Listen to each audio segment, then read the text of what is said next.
Hi, Debbie. How are you?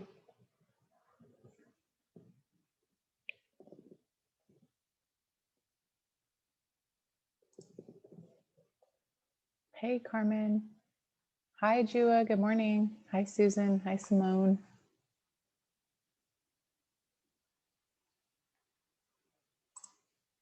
Thank you, everyone, for joining us. Hey, James. How are you? Hi, Susan. Welcome. Hi, Vicky.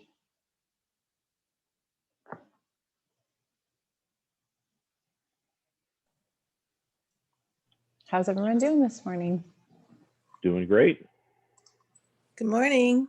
Hi, thanks for joining. Nice to see you all here. So my name is Haley Myers Dillon. I'm the director of the Parents and Families program at Sac State, and I maybe met you at orientation recently, or perhaps we've been communicating for a while your student has been at Sac State. Hey, Phoebe, nice to see you. Happy New Year. And I'm just letting some people in. We'll get started with some updates in a moment. So the way I typically manage these town hall Zooms is we start with updates from the campus that I think you might want to know or might be relevant to your students. And then we'll have time for questions at the end. Try to keep it kind of short. And for those people who can't join it, we always record the sessions, so you could watch them on our website later. So for all those of you who will be watching the recording, hello, thanks for catching us when you can. Okay, thanks for joining, everybody. So spring semester started this week. Classes started on Monday. We just want to say welcome. I think I see some new faces, and we have these town hall Zooms. Hi, Cheryl. Welcome. Nice to see you.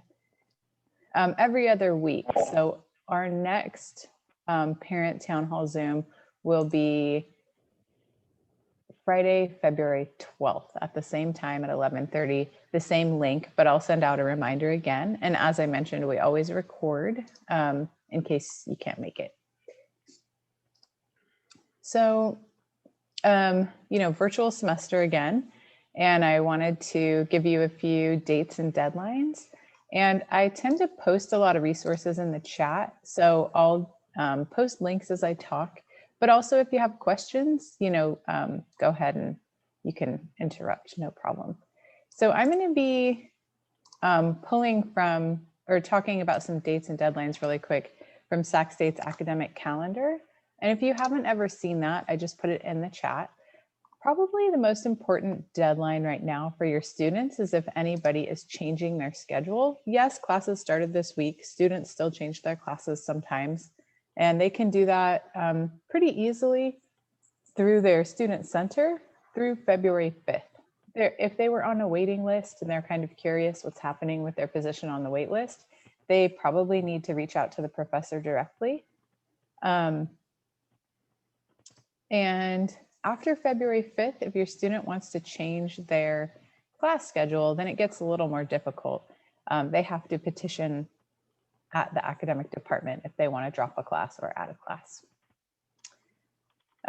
So I want to talk a little bit about dates and holidays in the semester in case you all are planning. I know people aren't maybe traveling, but you might be planning things together. So President's Day or any of the president's holidays, campus is open. So Sac State celebrates those holidays at a different time. So the first break your students are going to see is going to be spring break, which is Monday, March 22nd through Friday, March 28th. And this meeting today is intended for parents of Sac State students. It's open to anybody. Sometimes we have students join us, but I see a question in the chat about who is this meeting intended for? And it's intended for our parents of Sac State students, whether your student has started as a freshman or transferred in, and we've just welcomed them via orientation. So back to dates and deadlines. Spring break will be their first break, Monday, March 22nd through Friday, March 28th. And then just a couple days later, they'll have Cesar Chavez Day, a holiday, on Wednesday, March 31st. During spring break, Sac State staff like me will be here, but your students don't have to go to class. On Cesar Chavez Day, that one day, Wednesday, March 31st, the whole campus is closed, meaning that staff will not be working. Okay, I want to talk about a change we've had at Sac State, which is change of major. So if your student wants to change their major, that used to be something they would start. But now this process is a process that your student will have to contact an academic advisor to begin. So if your student wants to change their major, then we recommend they contact the academic advising office. I'm going to put that link in the chat and make an appointment. And the academic advisor will initiate the form. And if your student is undeclared, we recommend, if they're a freshman and they don't have their major declared, we recommend that they have a major selected by December of their second year. So that's for freshmen who may be undeclared. A few more resources I want to talk about. So moving on to another topic I think is important for you all. Sac State got some more money from the federal government for COVID relief for students. And so the money comes from the federal government, and then Sac State is sort of like a distribution channel. And it's called a HEERF grant, H-E-E-R-F. That's not so important. But what I do want you to know about it is if any of your students have lost a job due to the pandemic, or they have any pandemic related expenses, even including paying for a COVID test, they can apply, and students can get a maximum of $2,000 per semester. I'm going to put the link in the chat, and this webpage, you'll be able to see some information about the grant. Your student's going to click on a little box that ties into their single sign-on that says apply for student aid. And it should be fairly simple. I talked with some students earlier this week about people who are laid off due to the pandemic, or they're helping their family with paying for groceries and the electric bill, because a parent has been laid off due to the pandemic. So those are expenses that would qualify. And your student does need to provide some documentation, but that's pretty minimal. Okay, so now I want to transition to talk about some important reminders for your students. We are now in a third semester of virtual schooling, and it's an endurance game for your students. It's tough. So welcome to all of you who are coming in. Thanks so much for joining us. I'm going to talk a little bit about some things that your student may or may not need a reminder for. So they need to be checking their My Sac State email for important messages. Excuse me. So they are going to start by going to My Sac State. They can even just go to csus.edu and click login, and they'll see their student center. And there will be an icon on the front page that says email. They need to check that email because that's where official messages from Sac State are sent. There are a lot, so they'll have to use their judgment on, like we all do, what they open. Also, I always hear students talk about whether or not they should buy books. Just to go on the record, I think that students should buy books. I think they should buy books early. They also are expected to do the reading before class and to do their homework. So those are basics, right? But we see a lot of that drop off during the pandemic. Also, I've been having interesting conversations with students about planners, academic planners and calendars. Because students are out of their regular habits, they may not be getting a planner like they used to, like a hard copy planner. So I still recommend that they whatever they used to do that worked, that they do that. They get a hard copy planner. Maybe they're going to go to Amazon to get it instead of the bookstore. But maybe you could remind them or ask them about their planners. And if they don't want hard copy, it's important for them to use their calendar on their phone or their desktop or their Google Calendar, whatever they're using.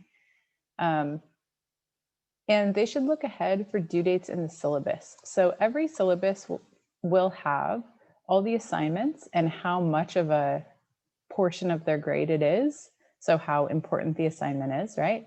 And when it's due. And so, I see students who talk about, they plan week to week, like, oh, I'll look ahead in the syllabus for a week. Well, that's great. But what if you have all of you have 3 final papers due on, April 29th, for instance? It's important to look ahead. So that's all in their syllabus. And their syllabus is in Canvas, which they can find in their Student Center. So it's another one of the icons on the front page. When they first log in, there's a red circle that says Canvas, and there's a blue envelope icon that says email. And those are the reminders. Just, we know these things, these things, but just important reminders for students. Okay, now I want to tell you a little bit. You know what? I'm going to pause. I'm going to pause and see if there are any questions about these sort of basic reminders for students. And you can unmute yourself or put it in the chat. Hi. I just said earlier about the HERF grant. I missed something. It was my connection. I missed something. So we need to provide some sort of proof.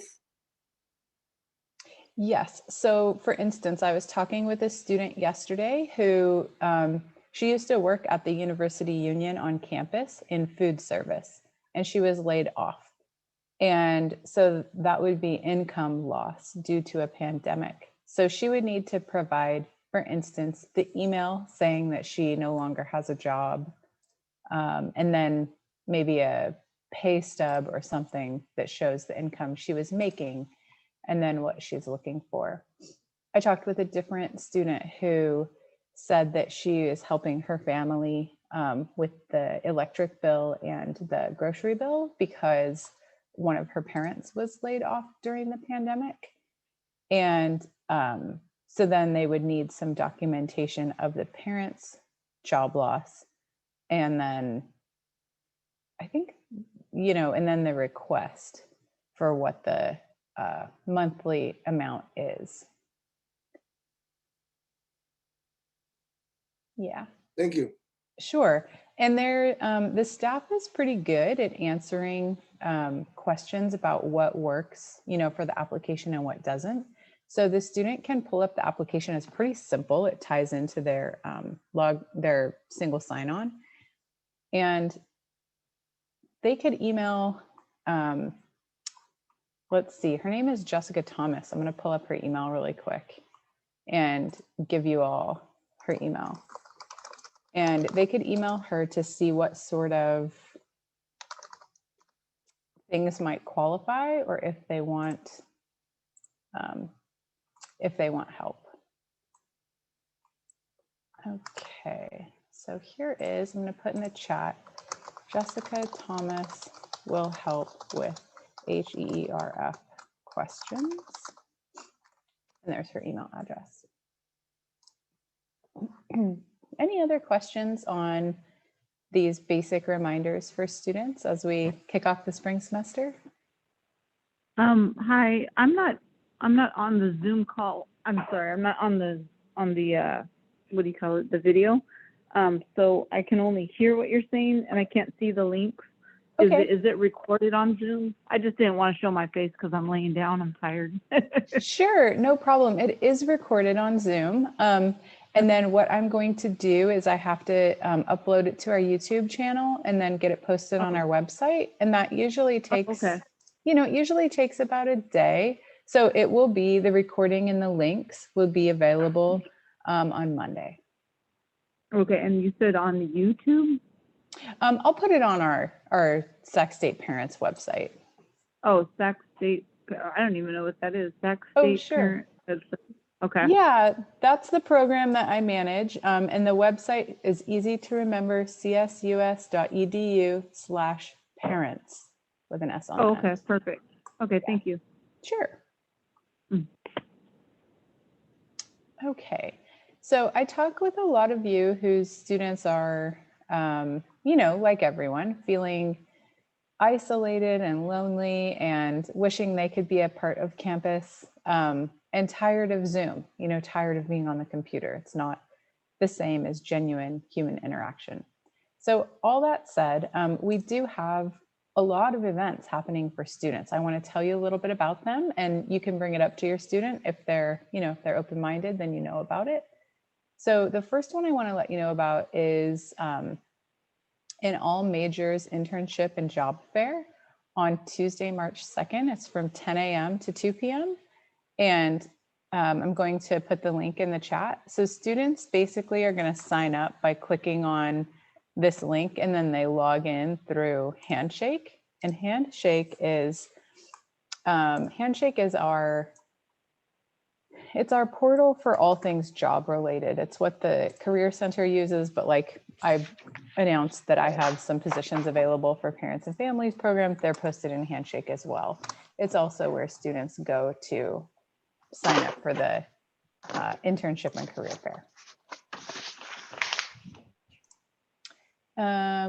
There's also another thing I want you to know about is there's something called the Leadership Initiative Certificate Program. And the Leadership Initiative Certificate Program is a leadership program. We're operating it virtually through Student Orgs in Leadership, which is the club's office, but we do leadership programming as well. And students can start anytime. There's workshops offered on a rolling basis, and they can find out more about it. I'm going to put it in the chat here. But one of the things that we're teaching students, and we do tell them this in the workshops, is we're helping them develop what's called NACE competencies, which is what employers are looking for. And so those are, these 8 things: critical thinking and problem solving, oral and written communication skills, teamwork and collaboration. We have them like get in breakout rooms and, do activities like pretend you were going to start a nonprofit organization. You have 5 minutes to develop your mission statement. Who are you serving, etc. So they have to work together. Digital technology, leadership, professionalism, and work ethic. We have them kind of project forward into their careers and ask them what they would do in certain scenarios. Career management and global and intercultural fluency. So we try to introduce a number of different global cultures and practices, and just educate them in different ways and get them to see themselves as leaders. So that's the Leadership Initiative, free for your student. We think it's fun. And there are 4 different certificates that they can earn throughout their time at Sac State, and then put it on a resume if they want. Another event I want you to know about for students is called the Spring Diversity Leadership Conference. And it's not going to be a typical conference in that, we're not going to be in person. It will be virtual. And there will be a variety of events and workshops happening on Tuesday, March 2nd, Wednesday, March 3rd, and Thursday, March 4th.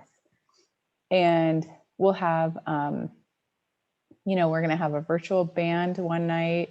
We're going to have 3 professors of communication host a workshop about how to have difficult conversations. We're going to have a student panel from Ethnic Studies, the Ethnic Studies Department, talk about how they worked in the legislative process to influence change. They actually got a bill passed in the state legislature that changed some requirements at the CSU.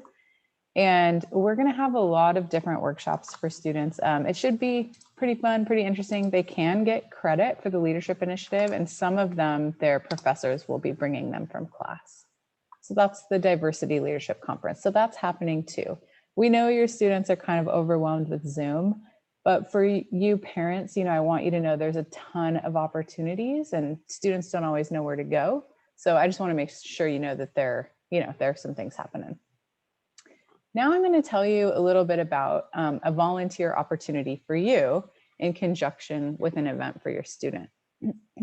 So this is one of my favorite events. And if you've been listening to me for, a year or maybe even a semester, you may have heard me talk about the event called Strong, Hornets Imagine Tomorrow's Solutions. So this is an event that I created because I am passionate about this. It is a pitch competition, and it is kind of like Sac State's version of Shark Tank. And we'll be hosting it virtually this year on Friday, April 16th. And your student, basically what they do is they pitch an idea that is hopefully something in their major, something they want to improve. It doesn't have to be real, it's just an idea. And then we get 2 judges to interview or to listen to them basically and provide feedback. And your student gets 5 minutes, the judges ask questions for 5 minutes, and then they give constructive criticism, and they're scored and they're ranked. And we have 4 winners usually, and we give them $1,000 awards. And this has been a lot of fun. We've had a lot of great support from the community. A lot of, parents, thank you to Nelson Staffing has supported through a sponsorship. Impact Teen Drivers has supported through a sponsorship. We have a parent that works for Educational Testing Services who've supported through a sponsorship. And it's really fun because we give the students a $1,000 award. And it's real money, it's a check. It's not going directly to their student center and being applied as aid. And I think this is important. So like I said, I invented this event. And I think it's important because when I was in college, I won a cash award for an idea I had. And it really changed the way I thought. And the purpose, of the cash award is that students' ideas have value. We want them to know that. Now, what we're really doing here with this event is it's interview prep for students. They need to be able to talk about their ideas that they're learning in school with people they don't know. But I can't sell it to them as interview prep. But if I tell them they can win $1,000, they, they might do it.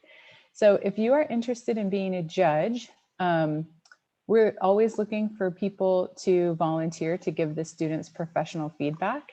So I posted a whole bunch of stuff in the chat. You can, if you want to see about the event, that's the first link I posted. If you want to volunteer to be a judge, you can just email me, haley.myers@csus.edu. And if your company or you think you might want to sponsor to help us give those $1,000 awards, we can talk about that too. You can send me an email. That would be awesome. Okay. So that is it for my announcements. And I want to leave, we've got about 10 minutes left, time for questions. Thank you so much for listening. And I know that was a lot of information.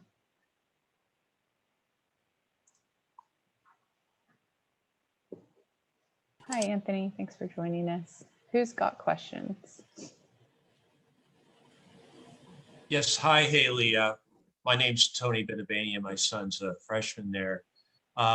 Your first remarks, shared our frustration about, the distance learning and the use of Zoom. Those programs that you're previewing for us are creative, and that's great. Here's my curiosity. I'm wondering if any of the teachers are teaching remotely on campus.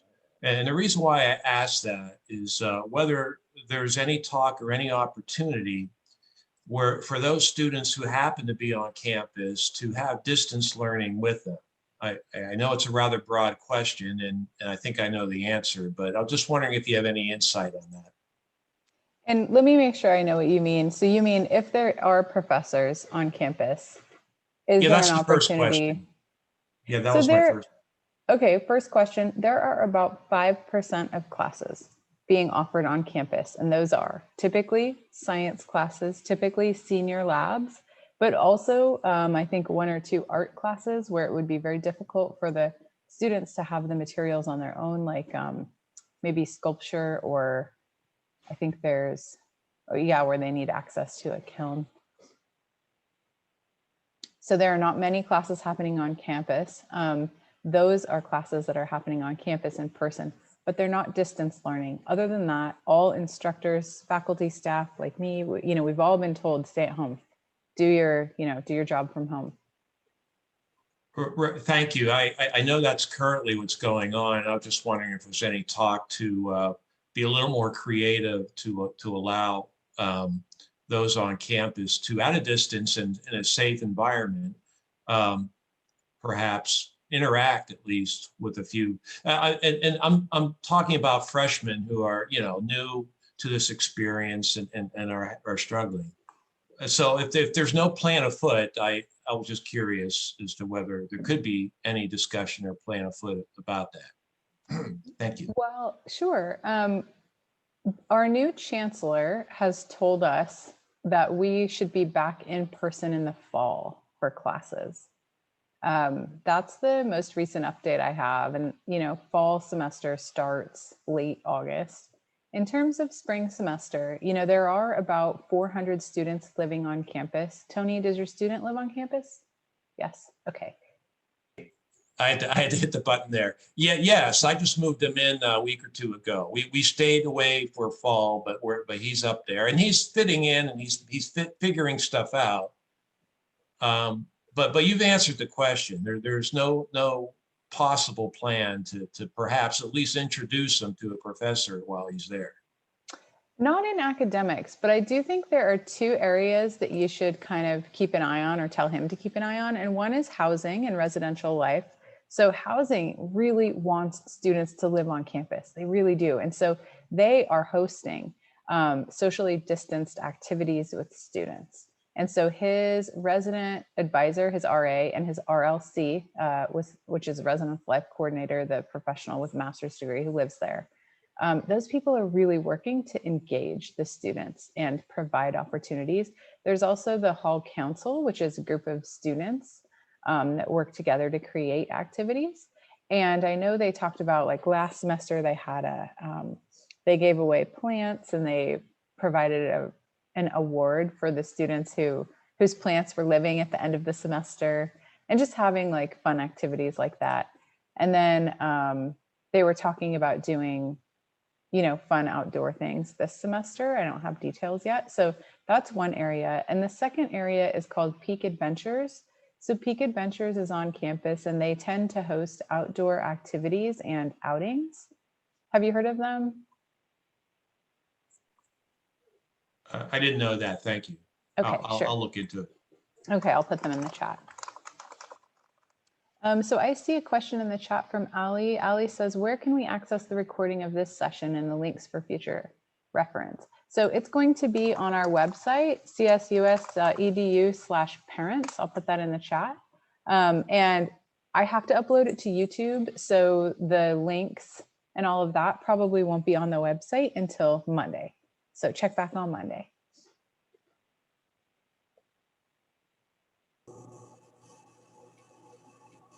So, Jennifer. I have a question. My son is also a freshman, and we're going to try housing again this fall, but I can't find anything about the deadlines for the fall applications or how that works. And I know there's a new building this fall, Hornet Commons. I don't know if that's a separate application. Is there any information for fall housing that we can start looking at? Let me look really quick. So I know they don't typically open the application for housing until kind of like pretty close beforehand. So it wouldn't be open yet. So you're not behind. But I think what I'll do, because I'm, trying to search for stuff and managing the Zoom conversation, is I will put Samuel, who is our senior director for housing, I'll put his email in the chat. And I think that is probably the best way to look, because when I pull up their website, I don't see, like, just on first glance, I don't see any information about it. It doesn't mean it's not there. It's probably just, I need to drill in a little bit. Well, I've drilled in and I can't find anything. But there's a new building in Hornet Commons that has its own website and it says apply, but I don't know if that's a separate application. It's just very confusing right now. And I have a freshman that's been home for a year and hasn't set foot on campus yet. So it's been pretty frustrating. Yeah, I understand that. So I think everything right now would be applying to this semester. So if you see anything right now that says apply, I would say it's too early for fall. But here is Samuel's email, and we can actually, you know what might be interesting is if we had a housing session. We can invite Samuel and we can invite anyone else from his team to come talk about what's happening on campus in terms of, Tony, like how are residents being engaged right now? And then Jennifer, looking forward, what is happening in Hornet Commons? How do they apply, dates and deadlines? So I think, yeah, okay, we're getting a lot of people saying that'd be good. Yeah, so let's do, cool. Let's do that for next time that we meet. And that will be the 12th, Friday, February 12th at 11:30, and we'll have it be housing focused. And then, stick around for questions also.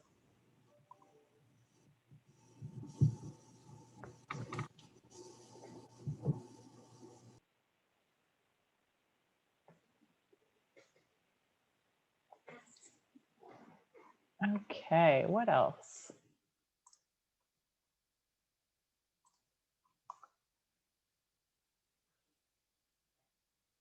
Hey, Gilbert, nice to see you.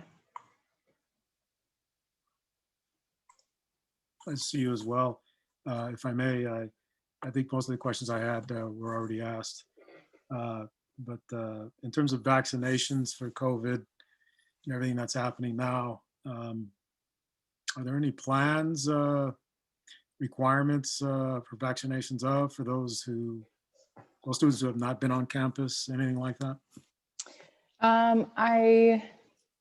Let's see. So I would need to check this, but I think I remember hearing that students who are going to be living on campus in the future may have to get vaccinated. I'm a little nervous. I'm not 100% confident in that. So we can check that when we talk with housing folks on the 12th. But in terms of coming to campus, I haven't heard that in fall semester. I have not been hearing. I think that the ability to check that would be really, really difficult. We do have 31,000 students and people who come in and out every day from multiple entrances. And, people are supposed to do this self-assessment. And we have people on campus right now monitoring that. But it's just, how would you catch everybody? It just would be really challenging.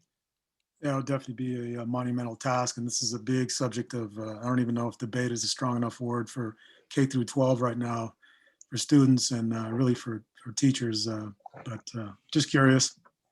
Yeah, 31,000, that's a huge task. Phoebe says that it was required. So Phoebe, is that for students living on campus after winter break?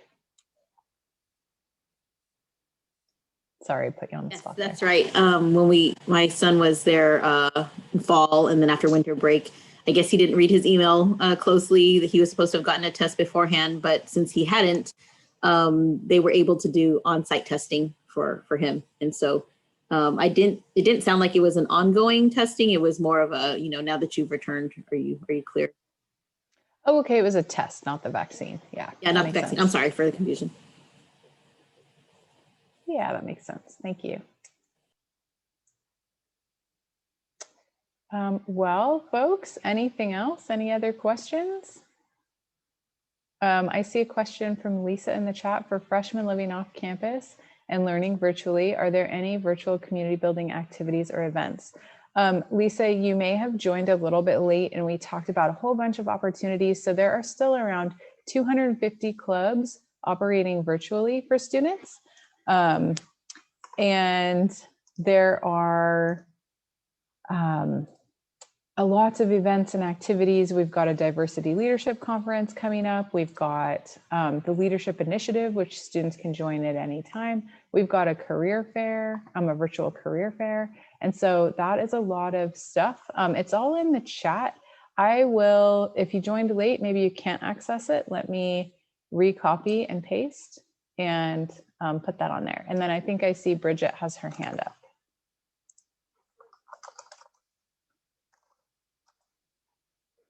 I cannot hear you if you are talking, Bridget.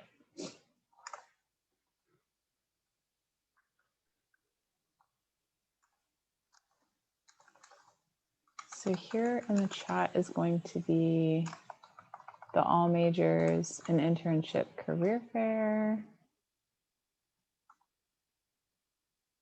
the leadership initiative, the spring diversity leadership conference, and the call for volunteers for Strong. If students want to sign up for Strong, I see somebody asked about Strong. How do we sign up for the pitch competition? Simone, if you are a parent and you want to sign up to volunteer, you just email me, haley.myers. I'll put my email address in the chat. And if it's, let's see, I'm not sure if that showed up there. If it's for your student, they can sign up on the website. Bridget, did you want to chat about something? I see that you are unmuted, but I cannot hear you.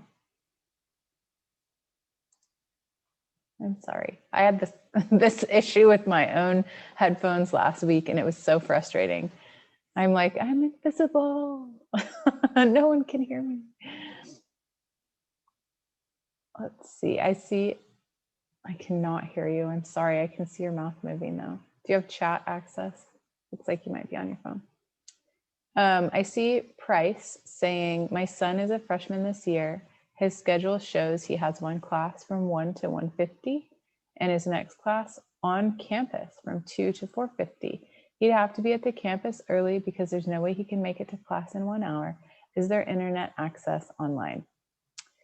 Okay, so Price, I feel fairly confident that your student as a freshman does not have a class in person on campus. Like I would put down some money saying there's a misunderstanding going on there.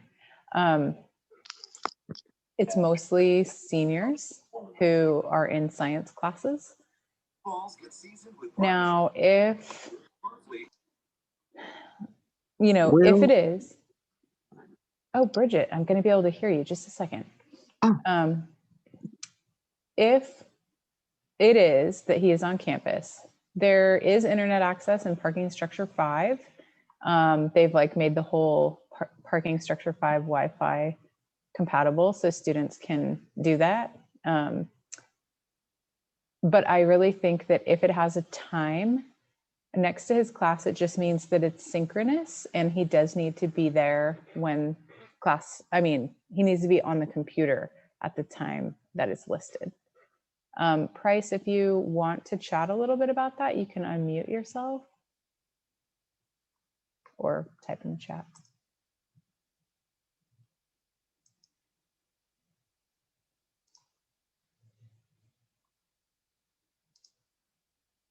Okay. We can circle back if you come back and you want to chat a little more about that. Let's go over to Bridget. Hey, Bridget. Hi, I just wanted to know when available, will the students be vaccinated? Well, Okay, so I don't know well, I meant about that. athletes, the student athletes on the teams, will they be? That's a great question. Let me look into that. I have no idea. Will athletes be vaccinated? I do know that Sac State is a vaccination site. You all probably have seen that in the news. We've got like tons of capacity and we'll be getting a whole bunch of vaccines. But let me look into that, Bridget. And are you able to, I will, if you can type me your email address in private chat, I will get it back to you. Yeah. Okay, thank you. Sure. I see Taisha also saying that her son has a class on campus. I really think if your students are, you know, freshmen or sophomores, let's maybe stick around and chat. I don't think they have a class on campus. I really don't. Oh, he has a lab. Okay, well, a passcode, that seems right. Yep. Okay. Someone is asking me, when would we know if summer classes will be open on campus? So I don't think summer classes will be open on campus. I think registration for summer classes will happen around April. I think by, I would say like April 1, we could check, but I can't imagine, like we have been planning, the campus is planning for fall. No one on campus has been talking about planning for summer yet. I'll verify. And if, Michelle, if you want to private chat me your email address, I will get back to you on that one. Summer classes, but I think that they'll be virtual. Another question from Ali. She says, how does a student know if their classes are online or not? So your classes are mostly online. I would say, how do you know if they're in person? The default right now is online. But in your student center, it should say, if there is a building number, a building and a room number, then that would be an indication that it's happening on campus. You will not have a building and a room number, mostly. I see another. Okay, Taisha's saying he has a mechanical engineering lab. Oh, and he has a building and a room number. So yep, that looks legitimate. Bridget, I got your email address. Thank you. And Ali has a sophomore. Okay, awesome. Got through this. Anybody else have any questions or anything you want to chat about? I know it's an emotional time too. And, our students, we want to help them and they don't always want our help. So trying to be there for your adult students can be tough. Vicki, do you have your hand up? I do, yeah, thank you. So my daughter is a freshman and she's had a lot of trouble with getting her registration squared away and different holds on her account that have been popping up that weren't there like 3 weeks ago. So we've just had a real struggle this last term trying to get her going into classes. So we finally got it all arranged this week. So unfortunately, she's missed a couple of classes. But one of her classes that she was put in that she should have been able to join today, she had, it was supposed to be like a in Zoom course. However, when she went to log on, it said that there was no link available to her. So is it possible that instructors might say that it's a Zoom class, but then later it's actually like just instructional on their own? Or if it's listed as kind of like a Zoom kind of class, then it should remain that way the entire semester? What we've been finding is that instructors are acting very independently. So some instructors, like here is a complaint I've been receiving from parents. Their student has a virtual class and it is a recording. It is a video of the professor going through a PowerPoint, which doesn't leave students a lot of opportunity to interact with other students. I also heard last semester that some professors had audio only recordings. I had a parent who had a student with 2 classes that was doing audio only lectures, which, is really challenging. I think the other question, Vicki, that people have is about synchronous and asynchronous classes. And for everyone, I'll just give a refresher because, it's not intuitive terms for everyone. So a synchronous class, if it is synchronous, it means it is happening at the time listed in their schedule. If class is happening from, it is listed at 11 to 11:50, your student needs to be there. It's a live discussion like this. They may be going into breakout rooms. That's synchronous. And your student would have a synchronous class if there is a time listed next to their course. Now, professors are not always bound to that, and they may deviate a bit, even once a week. If there's 2 classes a week, once maybe in person like this, and then the next may be a recording. Asynchronous classes are if there is no time listed in the student schedule, then it is a recording. Asynchronous classes can happen anytime. And that means that the lectures have been pre-recorded. The student watches the lecture and is more teaching themselves. I'll say that. I don't know what the professors would have to say about that. There is through Canvas, the opportunity for students to post in discussion boards and to reach out to their fellow classmates. Whether that's utilized, and we've got some fear of students feeling like they look stupid if they have a question and wanting to start a study group, for instance, that way, but that is how they could reach out, is using Canvas, using their discussion board to the other students. Vicky, does that help at all? Does that answer your question? It does help. I appreciate that. Thank you. Sure. And I put my email in the chat. I've been having some conversations with students lately about how to get the information they need. I'll put my email in the chat again. If your student wants to reach out to me, or if you do, please go ahead and we can set up a meeting and talk a little further about it. Susan. Hi, can you hear me? Yes. Oh, great. I just wanted to make a comment on what's happening in these, online situations during this pandemic.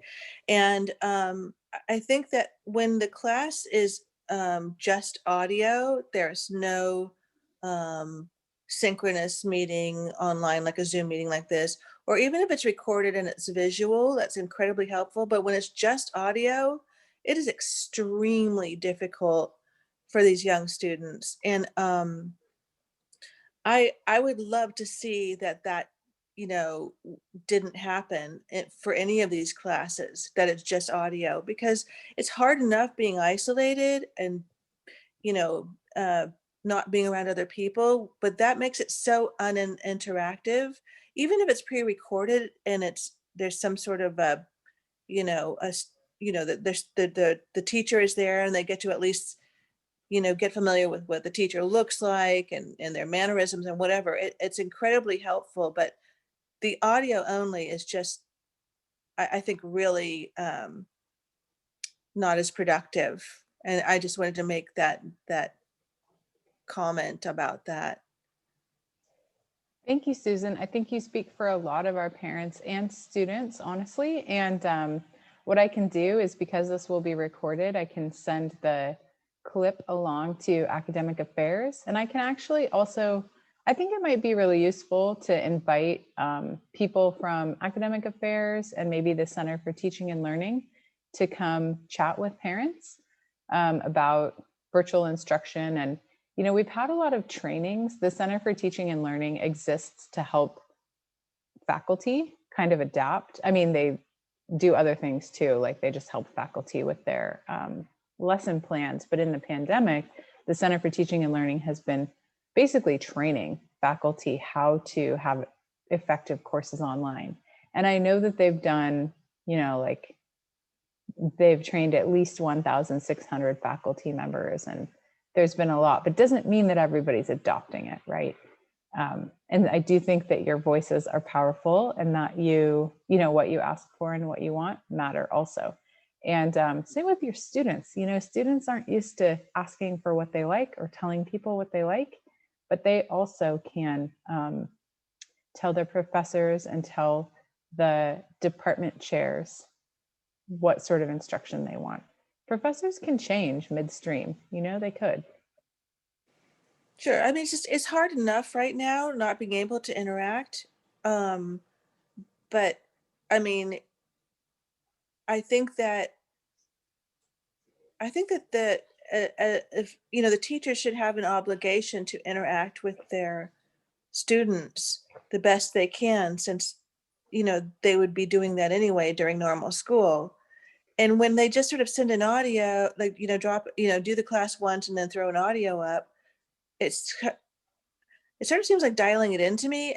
And I feel like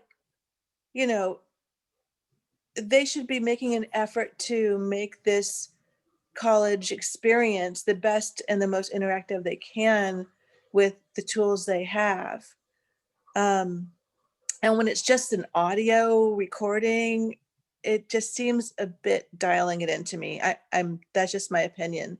And it's just hard enough for them already right now. It is hard. And, I'll also say, like, our faculty come from different backgrounds. Some faculty just like our students, they don't want to be teaching virtually, some of them. And some of our faculty have considered retiring because it's not what they signed up for. And maybe they're not. So, they know that their teaching styles don't adapt well to virtual. On the other hand, there are other faculty who are excited and feel like virtual is, the opening up a new world for them, creating more time, creating more possibilities. In some ways, it allows for creative ways to get students together. So we'll definitely pass that along. And I see some people in the chat agreeing with Susan. Thank you. And, I'm going to write a note that we get our academic affairs and Center for Teaching and Learning at a meeting. Maybe we'll try for our one after the 12th in February when we have housing. So that would be on February 26th. Yeah, I mean, the ideal way during this, I really believe, and it's just my opinion, but I think some other people are agreeing with me, which is awesome, is that it should be synchronous. I mean, like, you show up to your computer, just like we're all here, and the teacher can be maybe even in the classroom, and so they can go up to the board, well, whatever you call it, the board. It's not a chalkboard anymore. Those were my days. But but so they, and that they can see faces and there's an interaction. And if we're going to do this and make our students the most successful they can be, at least seeing live people and a live teacher at a certain time when they would have shown up in person on campus is huge. And when I hear that there's some classes that are audio only and it's just like a pre-recording, we can do that. I can go learn anything I want online on the web that way. I mean, I think this needs to be a step up because we're paying for an education with teachers that are experts in their fields. And we're also paying for the students to be able to interact with that expert that's teaching them. And I feel that if they could be synchronous and show up for our students, and there are huge. so many great digital tools also that they can utilize. And the Center for Teaching and Learning, I think you will be kind of blown away when you see some of the cool things that they have been teaching some of our faculty. Great. We just need a little to hang on to that human interaction as much as we can. Yes, and speaking of human interaction, so I don't know if any of you were in any of my orientation sessions for winter recently, but I did something where I asked you all to consider turning on your cameras. And the reason why I guess I'm bringing it up now is because, Susan, you mentioned human interaction, like seeing faces, and our students are reporting isolation and depression at such a high rate right now.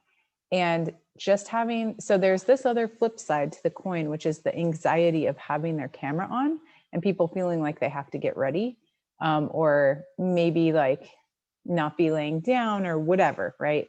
But I have started asking students when I interact with them, I say, will you consider turning your camera on? Because it's just one small way we can feel a little less lonely just by seeing people's faces. And it's a big deal for students. So you might want to have a conversation with your student about what it means to be the first or to be the only person in their class with the camera on. I've heard that when they're in a big group like this, we've got 53 people on here right now. People get more insecure. They do not want to turn their camera on. But when they go into breakout rooms, maybe there's an increased likelihood that they will turn their camera on and talk. People get nervous to talk in front of everybody. So those are some things you could talk with your student about. How do they feel about that? Sure. I mean, I think that what would be even cooler would be, okay, classes are synchronous. You have to show up at this time and everybody has to have their camera on. Because if you were in a classroom, you had to show up and everybody's going to see you anyway. And there are different, we have different reasons we can't require cameras on, but okay. Yeah. I see a really important question. I want to transition here to Livy and make sure I answer her question before we go. Livy has a very important question about registration and classes being open and whether or not students are on the wait list. How do you know if they're on the wait list? So Livy, now that classes have begun and classes began on Monday, right? So before Monday, last week, students registered for classes in their student center. And if they were on the wait list, they could see that. Once classes begin, the faculty member is now in charge of their own class roster. And so what you said about it requires the student to email the instructors, yes, that's correct. Now that classes have begun, if they want to add, they have to email the instructor. And if they have wait lists, they can still get on the wait list. They can ask, would they come to class? Because students continue to add and drop and swap through February 5th. How can students know which prerequisites and GE courses are open? By going in their student center and seeing what is green, and then, like you say, emailing the professor if there's a wait list. I know that seems a little confusing. If they can, you know, ideally deal with it before classes begin, it's a little more clear cut in terms of it happening in their student center. And if they need help with an academic advisor, they can talk with someone on campus that can walk them through their student center. There's a report called the Academic Requirements Report in their student center. I'm going to write this in here. I hope you all ask your students to see their academic requirements report, which shows them everything that is required for their major. Every class, every GE requirement, every upper division GE requirement, all the units, what classes are counting, and it's in their student center. Let's see, and then Livy, your follow-up is, how is lack of availability of prerequisite courses communicated to the university when the system shows these courses are open, but they have wait lists?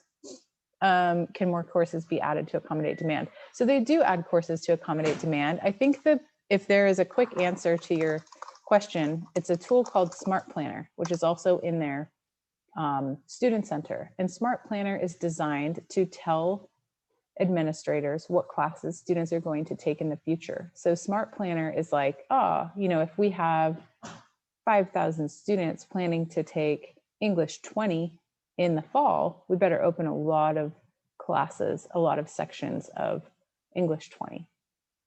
If your student utilizes Smart Planner, they can plan out their courses and figure out, you know, exactly, it's like an online tool that stays in their student center to help them plan going forward. If you are looking for a more immediate solution, like right now, I think the best thing to do is to email the chair of the department that the course is in. So if it was like a, you know, if it was a statistics class, statistics is in the math department, you would email the chair of the math department and you would ask, are there going, well, I mean, ideally your student would ask, are there going to be more sections of this class opened? Now it is the first week of classes, so if there are more sections being opened, it's usually only like one, or maybe there has been one opened. I'm going to put in the chat a resource that I use sometimes, and it's online courses. Let's see here. And it can show you, in fact, I think I might share my screen really quick to have this conversation briefly. And Olivia, I see that you posted, if they were on the wait list before instruction started, should they keep checking in with those instructors, or would they be automatically added if a space opened up? Both. So it depends what position they are on the wait list. If they are position number 2, then only, you know, 3 students would have to drop for them to be added into the class. But if they are position 10, I don't know, you know, they should definitely keep checking. I use this link sometimes, and I'm going to share my screen quickly so you can see what I'm looking at. So this is online courses only. And you'll see on the left navigation, it says spring 2021. So let's pretend we are interested in a Comms 2 class, which would be, you know, a class for a freshman. I can see here that it's Tuesday, Thursday, right? This is how many seats are available. How many seats are in the class? 30. And how many are available? 0. Now this one here has 1 seat available out of 30. This one has 0. This one has 1 seat available. And this section looks like it may have been added late because it has 9 seats available. You can see the faculty's name here. You can see the time here. Now, I believe, yep. So that's, and it has lots of different classes. So this is not quite as real time as their student center, but it is a way that they can see the courses and sections available. Let's see. I think Elizabeth is kind of agreeing with you. Okay. Well, I think that covers it for our questions, everybody. Oh, I see one more from Vanessa. We'll cover this and then we'll go until next time. Vanessa says, my son is a recent transfer as a junior living off campus. Is there anything for incoming junior transfers per se? What about tutoring for students? So tutoring is available in a few ways. So there's live tutoring at the park, the Peer Academic Resource Center. Let me put that link in the chat. CSUS Peer Academic Resource Center. And your student can make an appointment. I believe tutoring starts next week. There's also something called Smart Thinking, which is in their student center, which is 24-hour live tutoring for a variety of subjects. 24-hour tutoring on a variety of subjects in their student center. Smart Thinking. There's also the Writing Center. The Writing Center is good for students working on papers. And the Writing Center has meetings like this. They'll do one-on-one and you make an appointment. Let me put that link in the chat. And there's also Math Lab. Almost every class and department and subject has their own place where you can go get tutoring. So I guess one thing I'm trying to tell students is the resource exists if you want it. You just have to get kind of good at searching the website. Let's see here. Here's the flyer for Virtual Math Lab. Monday through Friday, 9 a.m. to 5 p.m. basically. Virtual Math Lab. So plenty of resources there. And then in terms of transfer students, we are trying to build a transfer student community. So there is a transfer student network. I think they have a Facebook page, and it's a Facebook page, so they can connect with a few other people. Oh, it's called the Transfer Student Association. I'll put that Facebook link in the chat. And they have a couple student ambassadors who are transfer students also. Transfer Student Association. And there's the Facebook page. So thank you so much for joining, everybody. I know that that's, you may have some questions we didn't get to. Please feel free to email me. Again, my name is Haley Myers Dillon. I'll put my email in the chat again. I'm the director of the Parents and Families program. Our website is csus.edu/parents with an S on the end. And I am here for you. Thank you so much for being here. We'll have our next meeting where we focus on housing on the 12th at 11:30. And then we'll have the following meeting on the 26th where we'll hear from Academic Affairs and the Center for Teaching and Learning about virtual instruction. And we'll always have time for questions. Thank you so much for being here. Hope you have a great Friday. Stay dry. I hope your fences are all right. Take care, everyone.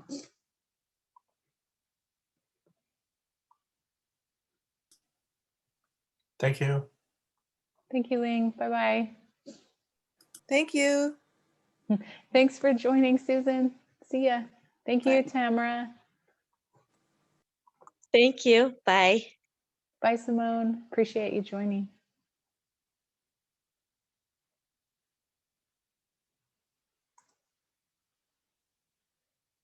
Oh, bye, Mrs. Tyros.